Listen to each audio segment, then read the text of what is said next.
Se seu amigo for mordido por um cachorro, quais os procedimentos? Tomar vacina ou soro? Ficou na dúvida? Então assiste com a gente essa videoaula.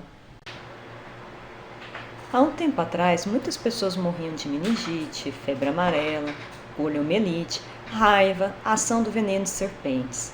Hoje, com a evolução da medicina e desenvolvimento do soro e vacinas, essas situações se tornaram cada vez mais raras. Por isso, a importância da gente entender as diferenças entre soro e vacina. Vejamos. A vacina, ela pode ser administrada via oral, como a vacina SABE contra a poliomielite, e também por outras vias. Então, nós temos a intradérmica, que é aquela BCG, né, que deixa a marquinha no seu braço direito. A gente tem a subcutânea, né, onde que você tem a vacina da cachumba, do sarampo, da febre amarela. E você tem a intramuscular, né, que a gente pode ver pela ilustração, que é um pouquinho mais profunda. E aí a gente tem a vacina da hepatite B, a HPV.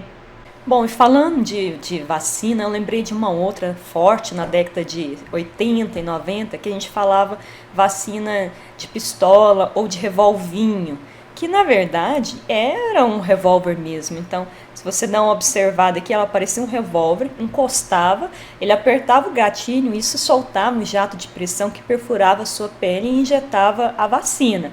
E aí eles falavam, não, ela não tem agulha, não dói não. Dói pra caramba.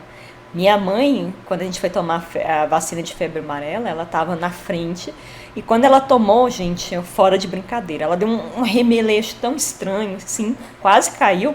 E eu falei, nossa, se minha mãe que é adulta sentiu tanta dor, eu que sou criança, meu Deus, a vontade era de correr, mas meu pai estava lá, firme, né, segurando nosso braço e não teve como e tomamos essa vacina que não era indolor não, ela era dolorida sim.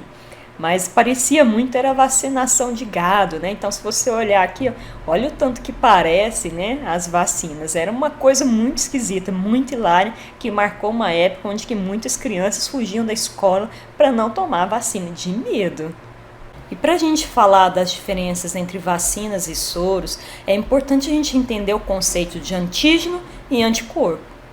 Quando a gente fala de antígeno, a gente está falando de uma substância estranha. Pode ser um vírus, pode ser uma bactéria, que quando introduzida no seu corpo, vai provocar a produção de anticorpos. Os anticorpos seriam proteínas especiais produzidas por alguns tipos de glóbulos brancos no intuito de destruir o antígeno. Então, o antígeno é um corpo estranho e os anticorpos são proteínas que vão tentar destruir esse antígeno. Ok? Tudo bem? Então vamos prosseguir. Então as vacinas são substâncias que contêm antígenos, que podem ser o vírus, que pode ser a bactéria, ou mortos, ou enfraquecidos, ou uma toxina produzida por eles e inativada. Então a vacina, ela estimula a produção de anticorpos que vão tentar combater esses antígenos e também de células de memória, que vão gravar aquela informação sobre aquele agente infeccioso, de forma que se num outro momento você tiver contato com esse agente, a resposta vai ser muito mais rápida com a produção de anticorpos.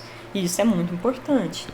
A vacina, ela tem um efeito de prevenção, ela previne a doença. Então, se você já está com a doença, você vai fazer um tratamento. Não tomar a vacina, porque ela é para prevenir, é antes que você tenha a doença.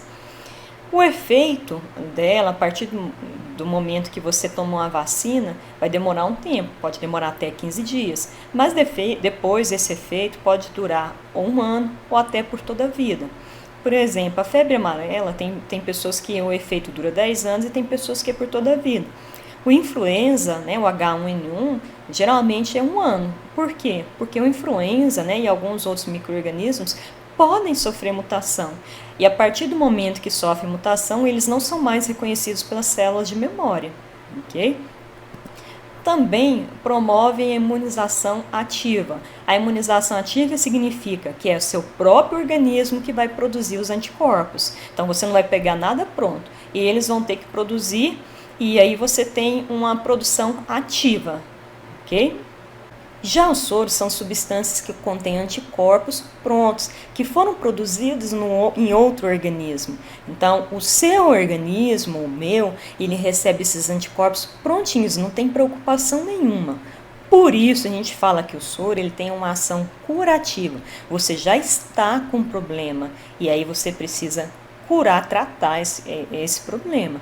Então, se você foi mordido por uma serpente venenosa, o veneno vai agir no seu organismo e você tem que cortar os efeitos. Vai cortar através do soro, o soro antiofídico que já tem os anticorpos prontinhos.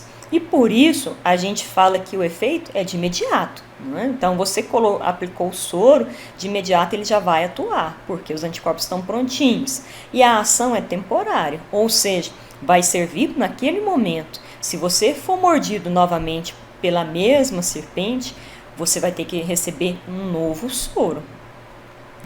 E a imunização é passiva. Passiva por quê? Porque o seu organismo não tem trabalho nenhum, você já vai receber os anticorpos prontos. Então fica aqui essa comparação entre vacina e soro, né? A vacina contém antígenos, os soros contêm anticorpos. A ação tem efeito preventivo, o soro efeito curativo. A vacina tem um efeito demorado e o soro imediato.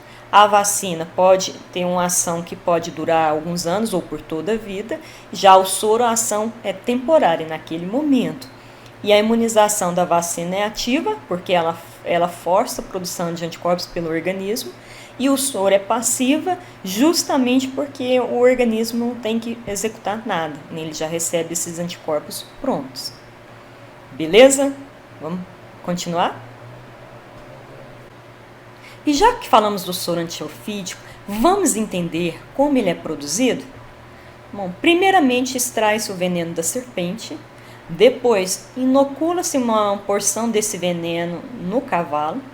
O organismo do cavalo vai reagir contra esse antígeno, o que vai levar à produção de anticorpos. Dentro de aproximadamente 15 dias, o cavalo tem anticorpos suficientes que pode então ser retirado uma amostra do seu sangue, levado no aparelho que a gente fala centrífuga, que gira muito rápido, fazendo com que a parte mais pesada do sangue venha para baixo e a parte mais leve fica aqui mais na superfície.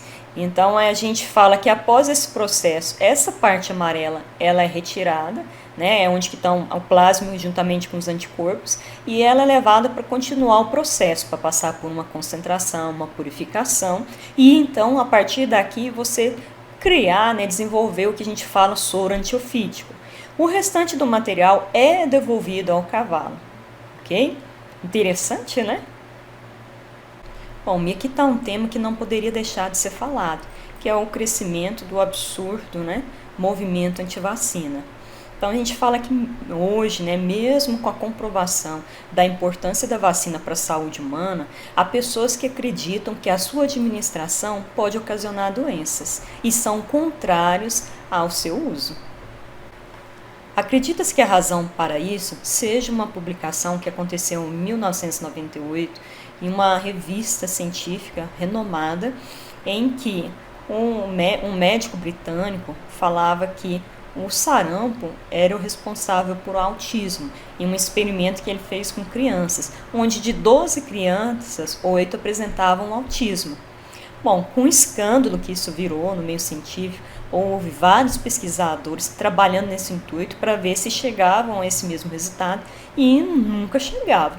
Então descobriram, né, com o tempo, investigando, né, que o médico britânico ele alterou os resultados, ele falsificou e alterou todos os resultados, justamente porque ele tinha um interesse pessoal.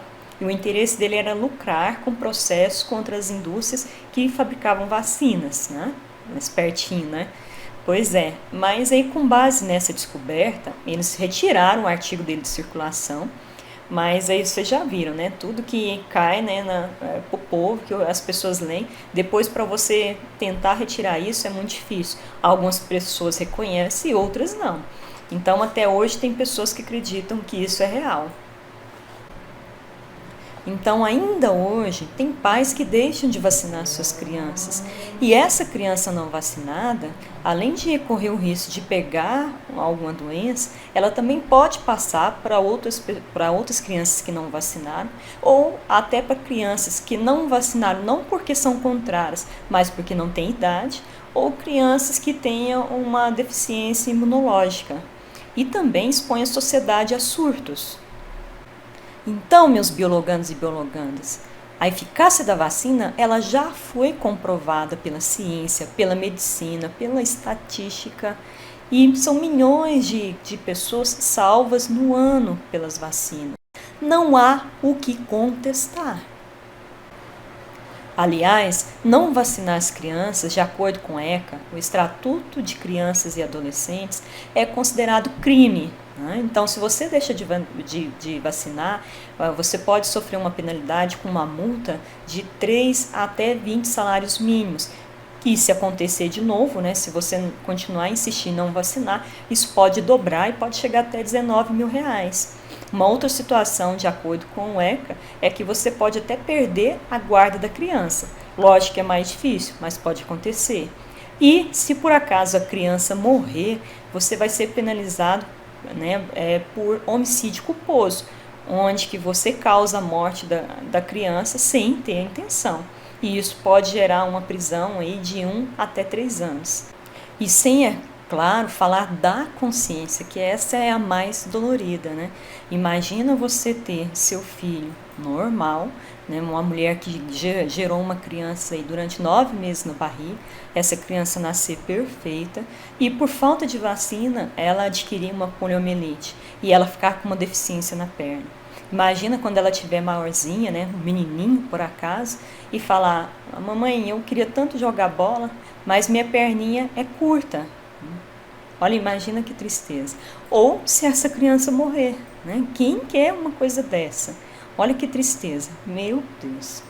Então, gente, vamos pôr a mão na consciência e vamos dizer sim à vacina, ok?